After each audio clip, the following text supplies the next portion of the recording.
Vayechi Yaakov be'eretz Mitzrayim sheva esrei shana. Shalom Aleichem, paz a vocês, bem-vindos ao Boas Novas de Israel. Vamos falar hoje sobre a porção semanal de leitura Vayechi, e viveu.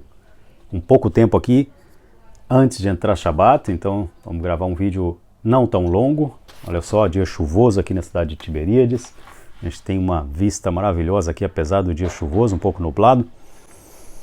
E essa é a última porção do livro de Gênesis, do livro de Bereshit. Então o que a gente diz no final de cada livro? Chazak, Chazak, Venit Chazek. Força, força, que sejamos todos fortalecidos. Vayechi significa e viveu. Esse é o nome da porção de leitura dessa semana. E viveu. Quem viveu?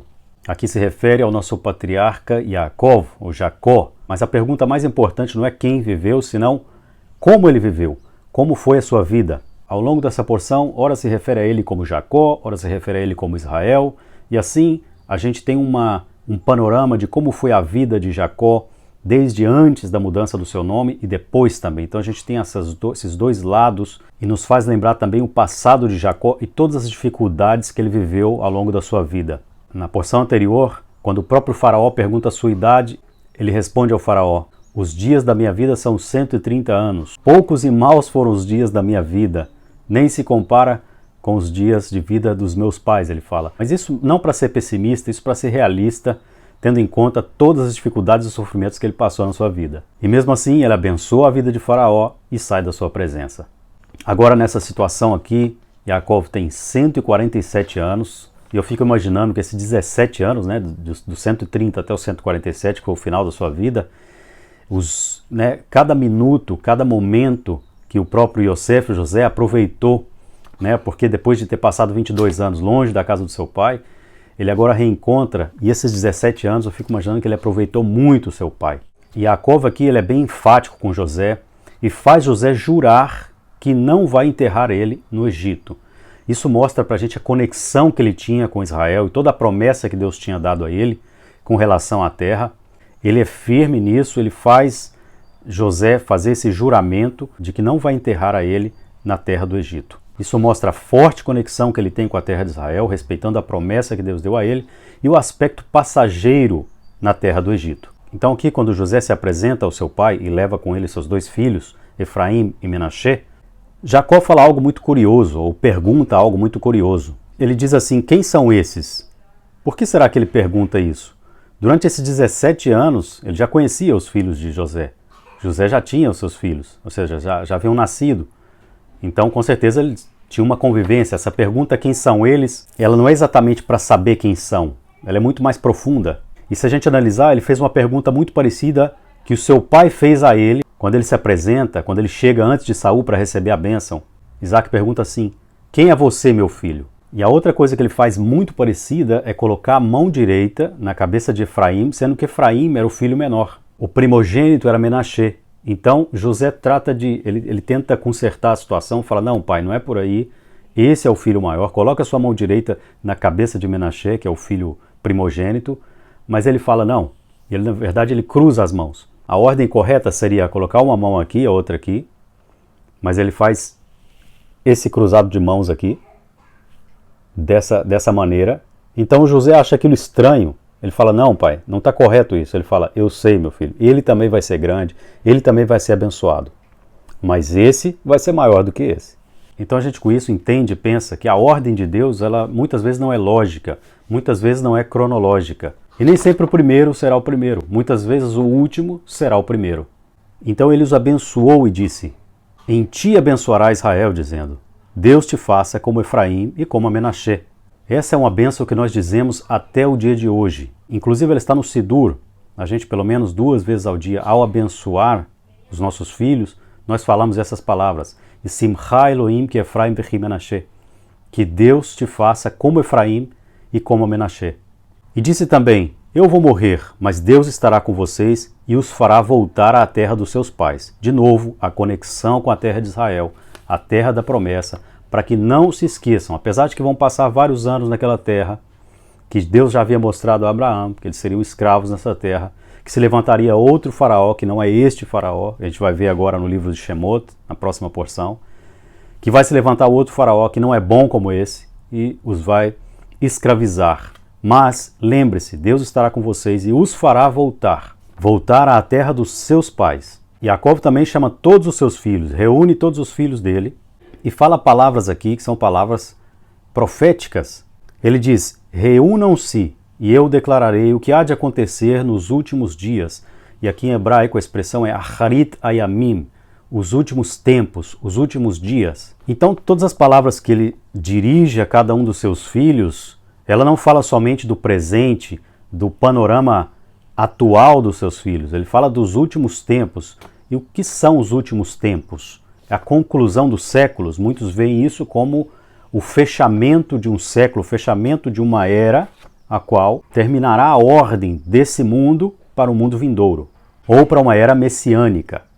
Ele reúne os seus filhos e essa dinâmica aqui ela é claramente muito mais organizacional, muito mais congregacional do que familiar, obviamente, porque aqui, como eu comentava, a casa de Jacó, que vai se tornar o povo de Israel, que por enquanto eles eram hebreus, certo?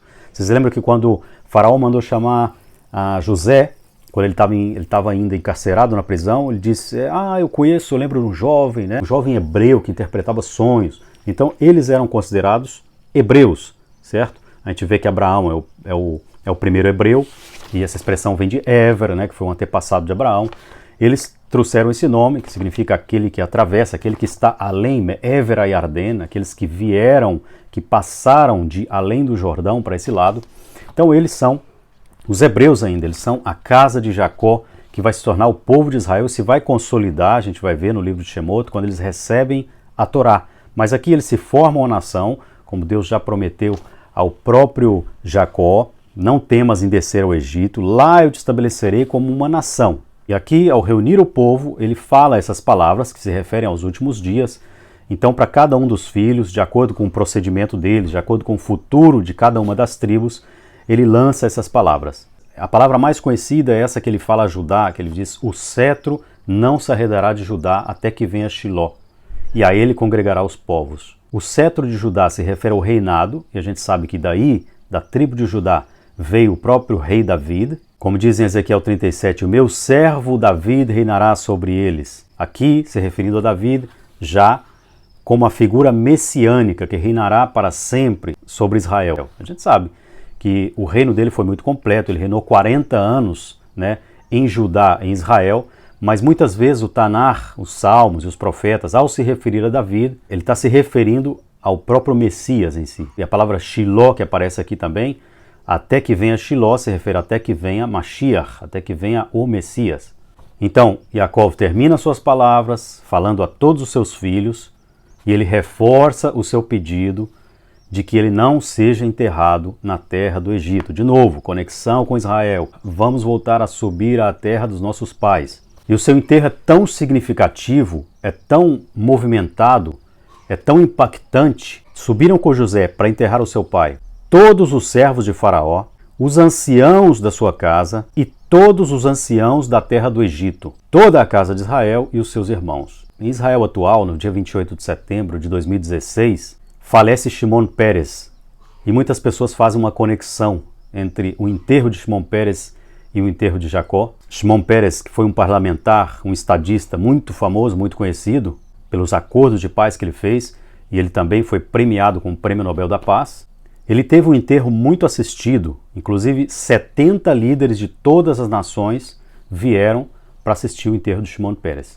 Isso dá para a gente ter uma ideia de como foi um movimento e o impacto político que ele teve, que houve no enterro de Jacó, nessa época. A Torá diz que os moradores da terra de Canaã, ao verem aquele enterro, ao verem aquele lamento pelo próprio Jacó, os próprios egípcios chorando a morte de Jacó, eles chamaram o nome daquele evento Abel Mitzrayim, que significa o choro dos egípcios. E assim se deu o enterro do nosso patriarca Yaakov, Israel. Agora José e seus irmãos, eles estão na realidade assim, sozinhos, sem a figura do pai presente, e de repente seus irmãos pensam que talvez José se vingaria deles pelo passado e tudo, então eles fazem lembrar a José, falam, olha, o nosso pai nos ordenou falar a você que nos perdoe pela grande falha que nós cometemos com você.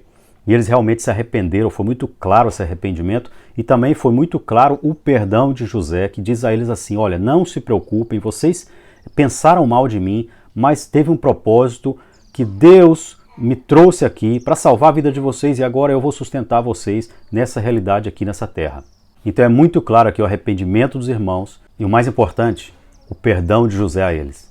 Outra pessoa que se despede aqui nessa porção é o próprio José, Yosef, o Tzadik, o justo. A gente tem 3 porções da Torá se referindo a José, que eu chamei, até dei o nome de a saga de José, né? Todo o drama que ele passou na sua vida até chegar a Egito, a governador do Egito, e aqui reencontrar-se com os irmãos e salvar a humanidade da fome e tudo. Então ele cumpriu o seu papel agora, ele se despede e ele também repete praticamente as mesmas palavras de Jacó. Eu vou morrer, mas certamente Deus os visitará e os fará subir dessa terra, para a terra que jurou a Abraão, Isaque e a Jacó. E ele fez jurar aos seus irmãos que levariam os seus ossos dali à terra de Canaã. Essa foi a porção Vayikri e Viveu, o fim do livro de Gênesis. A semana que vem a gente vai começar com o livro de Shemot, na primeira porção, que se chama Shemot, nomes, mais conhecido como livro de Êxodo. Vamos falar junto de novo? Chazak, Chazak, Venit Chazek. Força, força, que sejamos fortalecidos. As palavras em hebraico aqui, que por acaso vocês não captaram bem, vocês podem, de novo, perguntar para a Morafani. Ela está com aulas de hebraico toda semana, então todas as terças-feiras tem vídeo novo de hebraico, começando desde o princípio, desde o alfabeto, já fazendo um link com as palavras do hebraico bíblico também, conectando com versículos e tudo. Então, se tiver alguma dúvida aqui, perguntem, que a gente, brevemente, a gente vai fazer questão de responder para vocês, ok? Então, a gente se vê aqui, brevemente, aqui no próximo vídeo, ok? Leitraot, Besorot Tovot, até logo, boas notícias!